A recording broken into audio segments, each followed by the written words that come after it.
इस वक्त की सबसे बड़ी खबर बीपीएससी अभ्यर्थियों से जुड़ी हुई है खबर, महत्वपूर्ण खबर हम आपको बताने जा रहे हैं।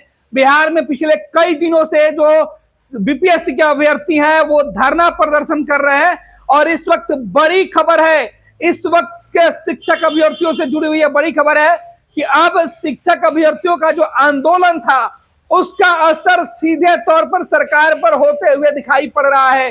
सरकार पर सीधे तौर पर जो दबाव है छात्र अभ्यर्थियों का, बीपीएससी के अभ्यर्थियों का, जो छात्र समूहों का, वो होते हुए दिखाई पड़ रहा है। पटना में जिन छात्रों के ऊपर लाठी चला था उस लाठी की गूंज अब गवर्नर हाउस पहुंच गई है, राजभवन पहुंची है। राजभवन में पप्पू यादव सुबह पहुंचे थे, उन्होंने राजभवन में गवर्नर से मिलकर बिहार के उन लाखों छात्रों की समस्या, पिछले कई दिनों से हजारों छात्र जो धरना पर बैठे हुए थे उनकी समस्या से महामहिम को रूबरू कराया। उसके बाद राज्यपाल ने बीपीएससी के जो अध्यक्ष हैं उनको तलब किया था, जिसमें सबसे बड़ी खबर की राज्यपाल ने बीपीएससी के चेयरमैन को तलब किया, उनसे छात्रों के लगातार धरना पर बैठने की सबसे बड़ी वजह पूछी। बीपीएससी जो आयोग है उसकी लापरवाहियों को लेकर जो आरोप लग रहे हैं उन तमाम मुद्दों पर गवर्नर ने एक एक करके बीपीएससी अध्यक्ष से सवाल पूछे हैं।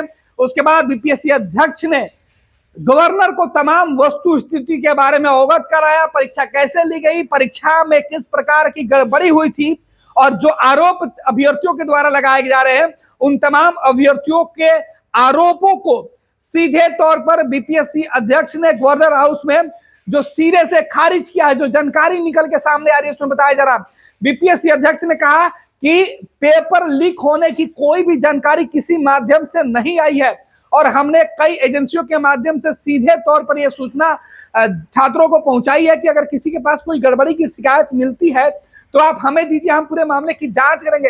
राज्यपाल की तरफ से इस पूरे मामले में छात्रों के हित में फैसला लेने का सीधे तौर पर निर्देश बीपीएससी अध्यक्ष को दिया गया है। अब देखना है कि बीपीएससी के जो अध्यक्ष हैं वो गवर्नर से मुलाकात के बाद जो आश्वासन वाली बात है उस पर किस तरीके के फैसले होते हैं। फिलहाल जो तस्वीरें हैं वो निकल कर सामने आई है, इन तस्वीरों में देखिए गवर्नर हाउस पहुंचे बीपीएससी के अध्यक्ष रवि भाई परमार जो हैं वो निकले हुए हैं। रवि मनु भाई परमार जो बीपीएससी के जो अध्यक्ष हैं, इसके पहले जो सांसद पप्पू यादव हैं वो गवर्नर हाउस पहुंचे थे और वहां उन्होंने छात्रों के आंदोलन से लेकर अब तक के तमाम चीजों के बारे में जानकारी दी। साथ ही साथ उन्होंने बताया कि इस ठंड के मौसम में छात्रों के ऊपर किस तरीके से पुलिस ने बर्बरतापूर्ण वाटर कैनन का इस्तेमाल किया, छात्रों के ऊपर लाठियां चटकाई, एक नहीं दो बार जबकि छात्रों के ऊपर लाठीचार्ज किया गया। तो तमाम बातों से जो है वो बीपीएससी के जो अध्यक्ष हैं उनके खिलाफ, बीपीएससी के फैसलों के खिलाफ सीधे तौर पर पप्पू यादव ने गवर्नर को चिट्ठी लिखकर तमाम चीजें जो अवगत कराई थी। उसके बाद यह फैसला हुआ कि बीपीएससी अध्यक्ष को राजभवन से बुलावा आया, उन्हें तलब किया गया और उसके बाद राजभवन सीधे बीपीएससी अध्यक्ष पहुंचे। हालांकि जब वो राजभवन से निकल रहे थे तब पत्रकारों ने उनसे सवाल करने की कोशिश की, लेकिन किसी भी सवाल का जवाब दिए बगैर सीधे तौर पर गवर्नर हाउस से जो बीपीएससी के जो अध्यक्ष है वो बाहर निकल गए, उन्होंने मीडिया से बातचीत नहीं की। वो सीधे तौर पर जो गवर्नर हाउस में सवाल पूछे गए थे उसका जवाब ढूंढ रहे हैं। अब देखना है कि क्या कुछ वो जवाब देते हैं और आगे गवर्नर किस तरीके के फैसले लेते हैं। गवर्नर साहब को धन्यवाद, नए साल की शुभकामनाएं। उन्होंने बीपीएससी चेयरमैन साहब से मेरे सामने बातचीत की, लंबी बातचीत हुई, टू दी पॉइंट बातचीत हुई। उन्होंने कहा कि डीएम-एसपी को भी मैं अभी बुला रहा हूं, बच्चों पर जो डीएसपी और एसडीओ यूपीएससी बीपीएससी के बच्चों पर केस कैसे हुआ, लाठी क्यों चली, पूरे मुद्दों पर मैंने डिटेल बातचीत की और उन्होंने कहा सीएम से भी मैं अभी बात करूंगा। हर कीमत पर बच्चों के साथ जो जायती हुई वो जांच के लिए उन्होंने कह दिया है और बीपीएससी चेयरमैन को उन्होंने अभी बुलाया भी है। बीपीएससी चेयरमैन का कहना था कोई डेलीगेट उनसे मिलने जा रहा है यूपीएससी के सवाल पे। फिर कोई फ्रॉड किशोर ना चल जाए।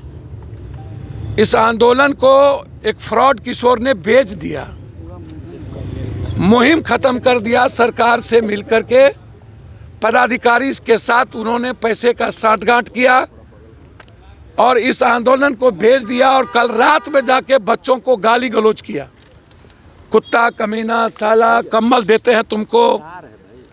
इसको पता ही नहीं है, औकात ही नहीं है कि पूरा दुनिया छात्र आंदोलन के सामने झुकी है। अभी बांग्लादेश का हश्र उसे याद नहीं है, भारत का हश्र उन्हें याद नहीं है। ये दौलत स्वराज पार्टी और ये फ्रॉड दुनिया का है। बिहार कभी इस गुंडे को माफ नहीं करेगा। ये गुंडा है, ये जिस तरीके से बिहेव किया है इसको एक भी छात्र माफ नहीं करेगा, बिहार का आने वाली पीढ़ी माफ नहीं करेगा। इन्हें बिहार से भागना होगा। मेरे बच्चों के साथ ज्यादती किया 3 बजे जाके गुंडों के साथ, 2 IAS IPS के साथ। इसीलिए मैंने पूरी शिकायत गवर्नर साहब से की है। पूर्णिया हाईकोर्ट बेंच के बारे में गवर्नर साहब ने स्वीकृति दी है, लिखा हाईकोर्ट बेंच को कि बिहार में एक हाईकोर्ट बेंच और स्थापित होनी चाहिए। ये 2 बड़े मुद्दे जो BPSC और पूर्णिया हाईकोर्ट के मुद्दे थे, जिसके लिए आज हम मुलाकात किए। और मैंने ये दोनों मुद्दे, ये पूर्णिया हाईकोर्ट है,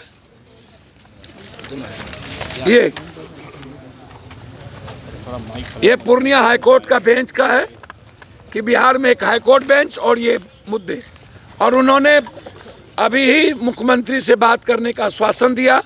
DM SP को बोले हैं कि मैं बुला रहा हूं और BPSC चेयरमैन से वो डायरेक्ट बात किए और उनको कहा है कि आप पूरा डिटेल हमें आकर के बताएं कि किस आधार पर आप 4 तारीख को एग्जामिनेशन लेने की बात कर रहे हैं।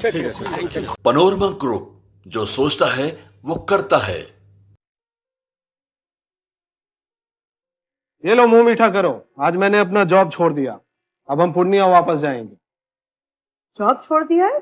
मतलब ये घर कैसे चलेगा? हम करेंगे क्या? और माँ बाबूजी क्या बोलेंगे?